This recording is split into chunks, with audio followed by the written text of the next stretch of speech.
हाँ जी, तो राम राम जी सरंग। और क्यों, उम्मीद करूं बढ़िया होगा। तो किसी टॉपिक चलो अपनो कोशिका चलो सर, किसी टॉपिक लो कोशिका।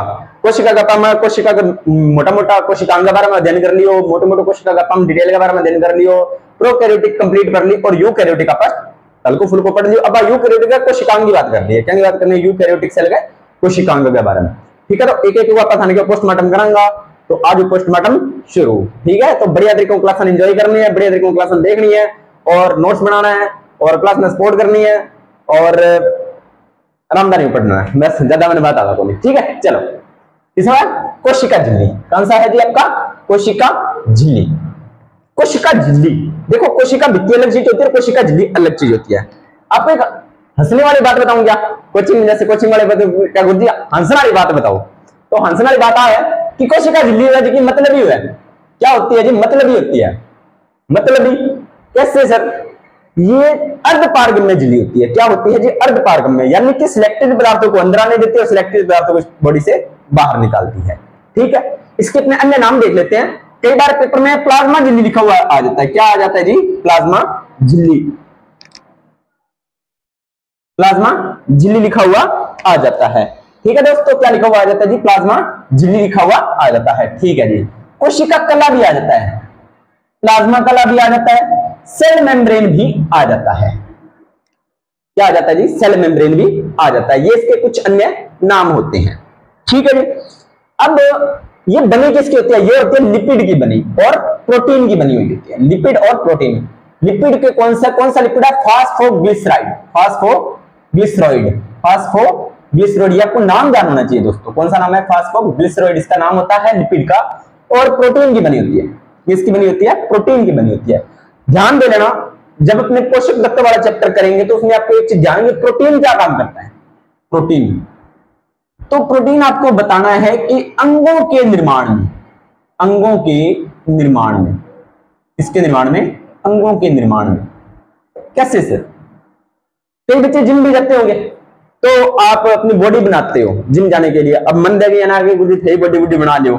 ठीक है, तो बॉडी इसलिए नहीं बनती कि जिसको करियर की चिंता खा रही हो उसके खाया पिया नहीं लगता। ठीक है, तो ज्यादा इमोशनल नहीं होते हैं, अपने टॉपिक में चलते हैं। तो जो प्रोटीन होता है ना, वो अब जो जिम ट्रेनर होते हैं वो प्रोटीन गेन्स करते हैं कि आप प्रोटीन खाइए, प्रोटीन वाली चीजें खाइए, दालें खाइए, क्योंकि दालों में सर्वाधिक प्रोटीन होता है।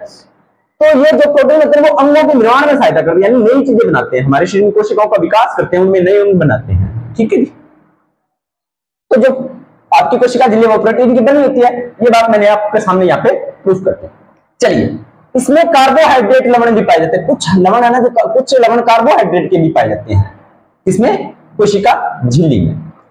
कब की बात है सर, ये आपको मैंने हल्की बातें बताई है तीन। अब हुआ क्या था कि सन 1950 में आजादी के 3 साल बाद इलेक्ट्रॉन सूक्ष्मदर्शी की खोज के बाद, इलेक्ट्रॉन सूक्ष्मदर्शी की खोज के बाद क्या हुआ, इसे देखा गया, किसे देखा गया, कोशिका झिल्ली को देखा गया। कब, 1950 के बाद में इलेक्ट्रॉन सूक्ष्मदर्शी की खोज हुई और उसके बाद में कोशिका झिल्ली को देखा गया। ठीक है, और इसके बारे में फिर अलग अलग अध्ययन किए गए और अपने आगे बात करते हैं। प्रत्येक कोशिका, यानी कि हर कोशिका की झिल्ली, प्रत्येक कोशिका में कोशिका झिल्ली होती है। यूकैरियोटिक सेल की बात कर रहे हैं, यूकैरियोटिक सेल कौन सी सेल होती है, विकसित सेल होती है, संपूर्ण केंद्रक पाया जाता है, केंद्रक पर आवरण पाया जाता है, केंद्रक झिल्ली पाई जाती है, हर कोशिकांग पूर्ण विकसित पाए जाते हैं, कोशिकांग पर झिल्ली पाई जाती है। राइबोसोम को छोड़कर ये अपनी बातें करनी थी, यानी कि एक विकसित कोशिका की अपने बात करेंगे। तो जो कोशिका झिल्ली होती है उसमें किस तरह की बनी होती है, लिपिड व प्रोटीन की बनी होती है, ये मैंने बता दिया। अब ये कह रहा है कि हर कोशिका में जैसे कोई अलग कोशिका है तो उसकी कोशिका भित्ति, जो आपकी कोशिका झिल्ली है वो प्रोटीन और लिपिड की बनी होती है। तो लिपिड और प्रोटीन की जो मात्रा होती है ना वो अलग अलग होती है, हर में क्या होती है जी, अलग अलग मात्रा होती है। ये बात आपको थोड़ा सा ध्यान में रखनी है। आरबीसी, एग्जाम्पल अपने आरबीसी को ले लेते हैं। आरबीसी का एक अन्य नाम होता है इरिथ्रोसाइट, क्या बोलते हैं, ये आप नाम याद रख लेना, इरिथ्रोसाइट। वैसे मैंने रक्त वाले चैप्टर में आपको बताया था इरिथ्रोसाइट के बारे में। आरबीसी का मैंने पूरा पोस्टमार्टम किया था कि इसमें केंद्रक नहीं होता, कोशिका वैधन नहीं पाया जाता, और ऊंट की कोशिका की, जो ऊंट की आरबीसी होती है उनमें कोशिका वैधन पाया जाता है क्योंकि उसमें केंद्रक पाया, ये सारी बातें आपने बात की थी। तो जो आरबीसी की कोशिका झिल्ली होती है उसमें 40 लिपिड होते हैं और 52 प्रोटीन होते हैं, ये बात आपको थोड़ा सा ध्यान में रखनी है। अब एक वैज्ञानिक थे, दो वैज्ञानिक थे, एक का सिंगर और दूसरे का निकोलसन।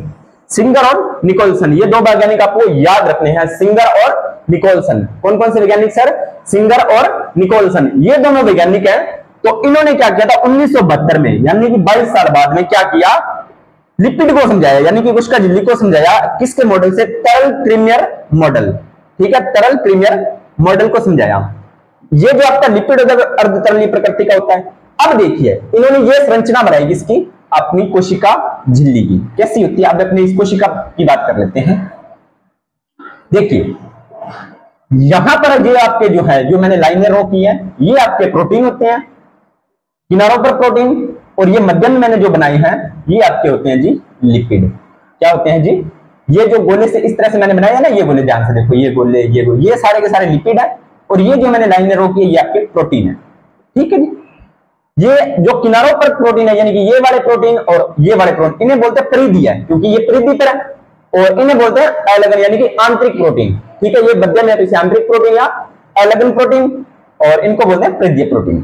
अब बात करते हैं, ये आपके लिपिड होते हैं, तो इसे द्विस्तरीय, यानी कि एक लेयर इसकी ये बनती है और एक लेयर ये बनती है। कितनी लेयर है प्रोटीन अपने लिपिड की? 2 लेयर है सर, एक लेयर ये है और एक लेयर ये है। ये दोनों लेयर किसकी? आपकी, ये दोनों लेयर आपकी लिपिड है। तो 2 लेयर, यानी कि protein lipid protein lipid protein, इस तरह से बनता है। ठीक है, अब यहां पर बीच में मैंने खाली जगह छोड़ी है, तो यहां पर भी प्रोटीन की लेयर होती है, ये जो इस तरह से, यानी कि ये आपका लिपिड है, ये लिपिड है, ये बीच में प्रोटीन भी है। तो इस प्रकार के प्रोटीन को बोलते हैं सर आंशिक प्रोटीन।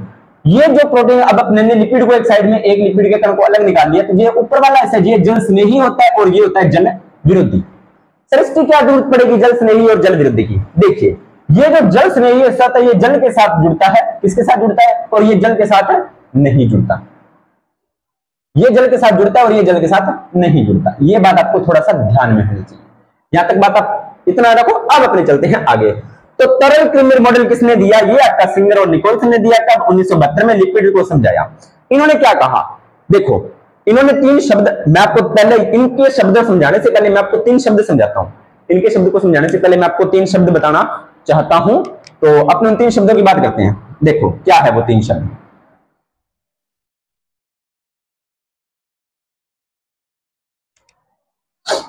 एक होता है विसरण, एक होता है परासरण, और एक होता है सक्रिय परिवहन।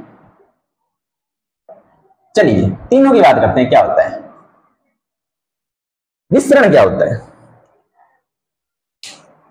देखिए अब मान लीजिए आप एक अच्छे इंसान हो, मानना क्या है, ऑलरेडी है, बहुत अच्छे इंसान हो, ठीक है, आपने उम्र ली 18, 20, 22 जो भी आपकी एज है, तो आपने बहुत अच्छे अच्छे काम किए हैं, बहुत अच्छा अच्छा आपने लोगों के दिलों में जगह बनाई है, ठीक है। लेकिन होगा क्या, आप थोड़ा सा गलती करोगे, छोटी सी गलती कर देना, आपकी जो इमेज है वो एकदम से डाउन हो जाएगी। अब उसी इमेज को अपने वापस अप तक लाएंगे तो अपने को जोर आएगा, हो सकता है पूरी उम्र बीत जाएगी, ठीक है। यानी कि आपको ऊपर से नीचे आने में बिल्कुल भी टाइम नहीं लगेगा, लेकिन ऊपर से नीचे जाने में टाइम नहीं लगेगा, लेकिन नीचे से ऊपर जाने में आपको टाइम लगेगा और बहुत ज्यादा एनर्जी भी। चलिए एक और, ये तो अपने रियल लाइफ से एक और छोटा सा एग्जांपल करते हैं। आप जब छोटे होते थे तो हाथी वाला ना, स्कूलों में हाथी बने हुए थे पत्थर के हाथी बने हुए होते थे, तो उसमें फिसलन पट्टी होती थी, तो अपने उस पर बैठ के ऐसे फिसलते थे, ठीक है, तो आराम से फिसलते, अपना कोई बॉडी में एनर्जी वेस्ट नहीं होती, तो अपने कहां से आते, ऊपर से नीचे की तरफ आते थे, ठीक है। लेकिन वहीं उसी फिसलन पट्टी पर अपने नीचे से ऊपर भी जाना होता तो कितना ज्यादा यत्न करने पड़ते ना, बॉडी की कितनी ज्यादा एनर्जी लगती। बस यही विसरण और परासरण है। देखो विसरण क्या है? पदार्थों का, किसका? पदार्थों का उच्च सांद्रता से निम्न सांद्रता की ओर गमन करना, निम्न सांद्रता की ओर गमन कर,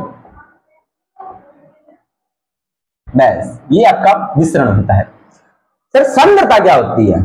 देखो केमिस्ट्री में इसका मैं पूरा, अगर अपने 10th लेवल या 12th लेवल की केमिस्ट्री की तो समझाऊंगा, लेकिन जो बच्चे बायो वाले हैं जिनको सांद्रता शब्द पहली बार सुना तो मैं उनको एक लाइन में क्लियर करूं, गाढ़ापन। जैसे दही और छाछ दोनों का पास में रखे तो दोनों में सांद्र कौन है? दही आपकी सांद्र है। तो दही में आप छाछ मिलाओगे तो क्या होगा? दही गाढ़ी होगी या पतली? पतली होगी सर। तो क्या हुआ, उच्च सांद्रता से निम्न सांद्रता की ओर आ गई है, तो वो हुआ आपका विसरण। यहां पर शब्द आएगा पदार्थ लिखा है मैंने। अब परासरण क्या होता है, परासरण होता है सर द्रव्य पदार्थों का, द्रव पदार्थों का जो लिक्विड फॉर्म में होते हैं उन पदार्थों का उच्च सांद्रता से निम्न सांद्रता की ओर गमन करना, यह होता है आपका परासरण। तो विसरण और परासरण को आप निष्क्रिय परिवहन भी कह सकते हो। कौन सा परिवहन सर, निष्क्रिय परिवहन। ठीक है दोस्तों, अब बात करते हैं सक्रिय परिवहन की। सक्रिय परिवहन इसका उल्टा है, निम्न सांद्रता से उच्च सांद्रता की ओर गमन करना। सक्रिय परिवहन में निम्न सांद्रता से उच्च सांद्रता की ओर गमन करना, यह आपका सक्रिय परिवहन है, तो इसमें ऊर्जा की आवश्यकता पड़ेगी। ठीक है, ये तीनों शब्द प्रयास करूंगा कि आपको समझ में आए होंगे।